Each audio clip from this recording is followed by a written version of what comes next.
नमस्कार, KKD news में आपका स्वागत है। मैं आशुतोष आज कुक्षी विधानसभा से क्षेत्रीय विधायक सुरेंद्र सिंह हनी बघेल, जो कि पूर्व में मंत्री भी रहे हैं, कैबिनेट मंत्री नर्मदा घाटी विकास प्राधिकरण के, आज उनसे चर्चा करेंगे कि आगामी 2023 में विधानसभा चुनाव होने वाले हैं और पिछले दोनों चुनाव में कहीं न कहीं कुक्षी में तो कांग्रेस ने जीत हासिल की थी विधानसभा से, और मध्य प्रदेश में 15 महीने में कांग्रेस की सरकार रही। इस दरमियान उन्होंने नर्मदा घाटी विकास प्राधिकरण एवं पर्यटन में क्या-क्या कार्य किए और कुक्षी की जनता को क्या-क्या सौगातें दी। नमस्कार विधायक जी। नमस्कार, नमस्कार। केकेडी विधानसभा चुनाव कुक्षी में होने वाले हैं, पूरे मध्य प्रदेश में होने वाले हैं। कहीं न कहीं भारतीय जनता पार्टी भी, जेएस भी और कांग्रेस भी अपनी तैयारियों में लग गई है। तो कांग्रेस किस प्रकार से अगला चुनाव की तैयारी कर रही है? देखिए, कांग्रेस विगत 15 महीने में जो हमारे प्रदेश के पूर्व मुख्यमंत्री कमलनाथ जी ने जो काम किए जनता हित में, प्रदेश हित में, उन बातों को लेके हम जनता के बीच में जाएंगे। आपने जनता के बीच में काम तो किए, मगर कहीं न कहीं इस क्षेत्र में एक ऐसे गाँव भी है जहाँ पर एक बड़ा प्रोजेक्ट बना था सरदार सरोवर, जिसके कारण कई लोग डूबे थे भी, और उन डूब प्रभावितों को कहीं न कहीं आज तक उन समस्याओं से जूझना पड़ रहा है, जिसमें आप खुद कैबिनेट मंत्री रहे हैं। तो उनके लिए आपने क्या कार्य किए और अब बाकी जो लोग बचे हैं, उनके लिए क्या कार्य करेंगे? देखिए, विगत 18 वर्षों से मध्य प्रदेश में भारतीय जनता पार्टी की सरकार है और 15 महीने इस दौरान कांग्रेस पार्टी की सरकार आई और मुझे नर्मदा घाटी विकास प्राधिकरण मंत्री के रूप में मुझे काम करने का अवसर। मेरी प्राथमिकता जो थी वो थी डूब प्रभावित। मैंने पूरा प्रयास किया इन 15 महीनों में, उसमें 3 महीने तो आचार संहिता में चले गए लोकसभा चुनाव के। लगभग 12 महीने मुझे मिले। पूरे डूब क्षेत्र जो मध्य प्रदेश का है, जहाँ-जहाँ बारिश के दौरान बैकवाटर से डूब आती थी, उन सभी जगह जाके मैंने अधिकारियों के साथ में दौरा किया। समस्याओं को खुद प्रत्यक्ष रूप से जाके देखा और वाक़ई में जो आंदोलनकारी और जो डूब प्रभावित थे, इतने वर्षों से जो लड़ाई लड़ रहे थे, वो लड़ाई लड़ रहे हैं आज भी, बिल्कुल जायज़ थी।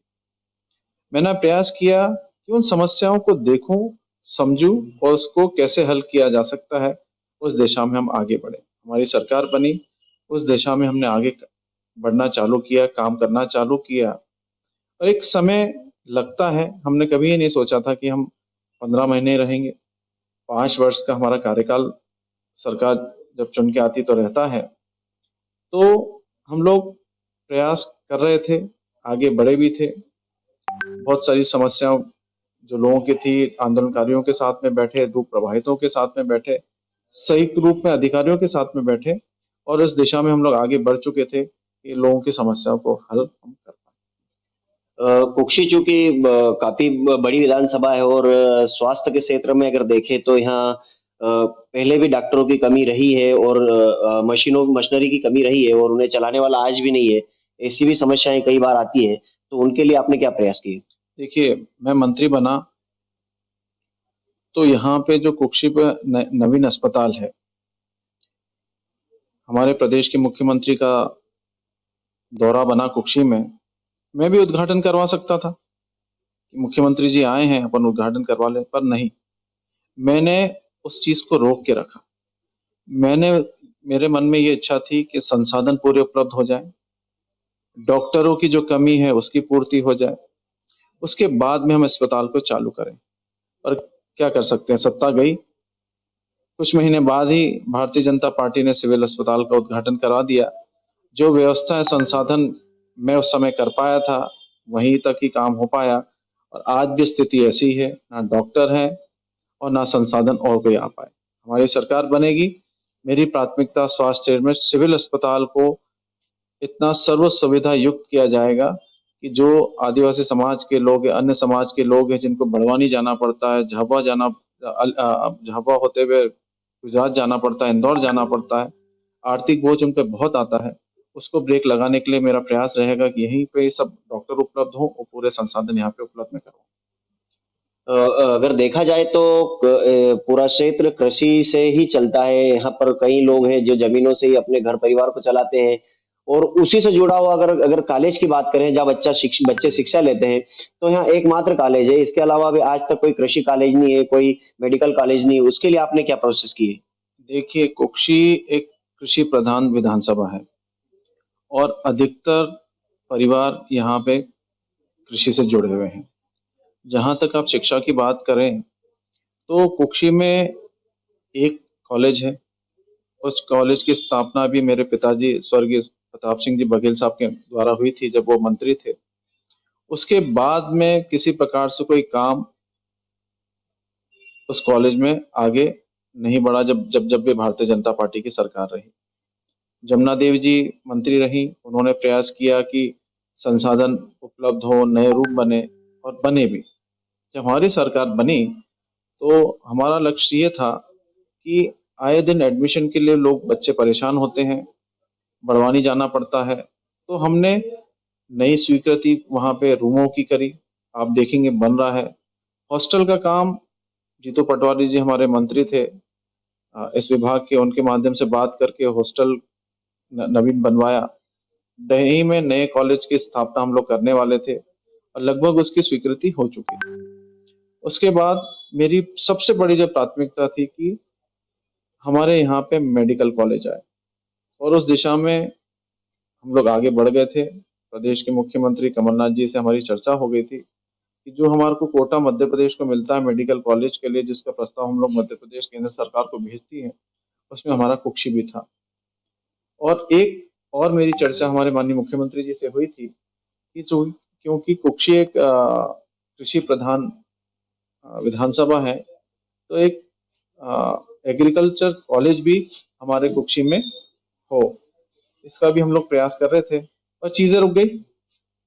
सरकार आएगी कांग्रेस की तो हम उस दिशा में वापस काम करेंगे और कृषि के क्षेत्र में के लिए एग्रीकल्चर कॉलेज की जरूरत है, उसकी स्थापना करेंगे और मेडिकल कॉलेज की जो मांग है कुक्षी में उस दिशा में आगे चल के हम लोग वो भी इसकी भी स्थापना कुक्षी में करवाएंगे। कहीं न कहीं सरकारें तो आती रहती है, जाती रहती है, कभी बीजेपी की तो कभी कांग्रेस की। मगर हर बार नेता एक-दूसरे पर आरोप लगाकर ही इन बातों को खत्म कर देते हैं, लेकिन जो क्षेत्र की जनता होती है, उनका भला नहीं हो पाता। इसके लिए आप क्या प्रयास करेंगे? देखिए, मैं विपक्ष में रहा, मंत्री के रूप में काम किया। चुनाव लड़ते टाइम बीजेपी और कांग्रेस ठीक है, तो चुनाव जीतने के बाद आप सभी के हो और मैंने कभी कोई भेदभाव नहीं किया कि ये बीजेपी का है कि कांग्रेस का है। जो मेरे पास में आया और जहां आवश्यकता लगी मैंने वहां पे काम किया। और भारतीय जनता पार्टी की मंशा, उनके विचार, उनकी सोच बिल्कुल अलग है। सरकार गई,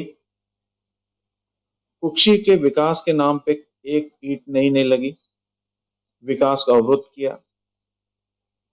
151 एक औजार के रूप में भारतीय जनता पार्टी के नेता लोगों ने इस्तेमाल किया। 15 महीने मेरी सरकार रही, कभी हमने ये नहीं कोशिश करी कि यार 151 में कभी इसको प्रताड़ित किया जाए, उसको जेल भेजा जाए। आप रिकॉर्ड देख लीजिए उन 15 महीनों का और भारतीय जनता पार्टी के अभी कार्यकाल का। इतने केस कांग्रेस के कार्यकर्ताओं पे लगाए गए और सबसे बड़ी बात, आप कोई चुनाव लड़ते हो, आप किसी को चुन के भेजते हो और जब वो संस्था बनने वाली रहती है, उस संस्था को कैसे कुचलने का काम इस भारतीय जनता पार्टी ने किया। हमारे नगर परिषद में पार्षद हमारे 8 थे, बीजेपी के 7 थे। हमारी जीत घोषित हो गई पर प्रशासनिक अमला जो है कुक्षी का, भारतीय जनता पार्टी के दबाव में आके जीती हुई कांग्रेस की सीट बीजेपी की झोली में उन्होंने पहुंचा दी।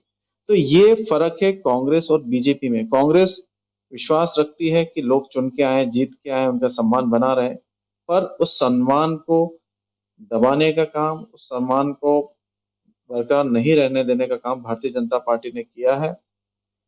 इसका पश्चाताप वो तब करेंगे जब उनको समझ में आएगा कि उन्होंने गलत किया है। आज भी प्रशासनिक अमला एजेंट के रूप में भारतीय जनता पार्टी का काम कर रहा है। अभी कुछ दिन पहले जिला पंचायत सीईओ आए कुक्षी में, भारतीय जनता पार्टी के नेता लोगों के घर पे गए, उनके साथ में जाके बैठक करते हैं। मैं कहना चाहता हूं सीईओ साहब को, आज दिन है तो कल रात आएगी, रात के बाद सुबह भी आएगी। ये चक्र है। सत्ता परिवर्तन होता है और जब सत्ता परिवर्तन होगा तो उनको मुंह छुपाना पड़ेगा। उनकी जवाबदेही बनती है जनता के प्रति, जनप्रतिनिधियों के प्रति। इस तरह से आप अनदेखा मत करिए। अगर बात करें अगर कुक्षी की, तो कुक्षी विधानसभा में अगर देखा जाए तो कई बार ट्रैफिक बहुत ही जाम लगने लगता है। कई बार एम्बुलेंस से फंस जाती है क्योंकि कुक्षी में जगह जगह अतिक्रमण जो बढ़ने लगा है। कई बार अतिक्रमण की मुहिम चलती है लेकिन वही खत्म हो जाती है। लेकिन अब कहीं ना कहीं बहुत परेशानी है, इसको लेकर आप क्या प्रयास करेंगे? देखिए, बाईपास हमारी प्राथमिकता में था और विभागीय अधिकारियों से, जनप्रतिनिधियों से और कुक्षी के गणमान्य नागरिकगण से हमारी चर्चा भी हुई थी इस बारे में कि ये बाईपास कहाँ से निकाला जाए। मैं स्वयं अधिकारियों के साथ में गया, जनप्रतिनिधि भी साथ में थे और हमने ये निर्णय लिया था कि इसका प्रस्ताव हम लोग शासन को भेज दें और शासन से मैं उसको स्वीकृत करा दूं। ठीक है, अब सत्ता परिवर्तन हुआ, इनकी प्राथमिकता नहीं है बाईपास को लेके। सत्ता आएगी कांग्रेस की तो हम बाईपास जो आवश्यकता है कुक्षी की उसको जरूर पूरा करेंगे। अब आगामी चुनाव, विधानसभा चुनाव है, आपकी ओर से क्या तैयारियां हैं? यहाँ पर हो सकता है कांग्रेस की ओर से आप लड़ेंगे ही, बीजेपी की ओर से भी कोई दबंग नेता ही इस बार मैदान में होगा, क्योंकि जो आंकड़ा आपने दिया है इन लोगों को, उससे कहीं न कहीं पार करना बहुत बड़ी बात है। लेकिन इस बार जहेश भी अपने कदम अगर रखने वाला है विधानसभा में अपनी सीट को लेके, तो उस बीच में क्या रहेगा? देखिए, हमारी तैयारी तो पहले दिन से शुरू हो जाती है जिस दिन हम चुनाव जीत के आते हैं। और तैयारी हनी बघेल अकेले नहीं करते हैं, तैयारी कुक्षी की के कार्यकर्ता करते हैं। जहां तक भारतीय जनता पार्टी का आप कह रहे हैं कि कोई दबंग को उतारेंगे, तो वाकई वो लोग दबंग हैं।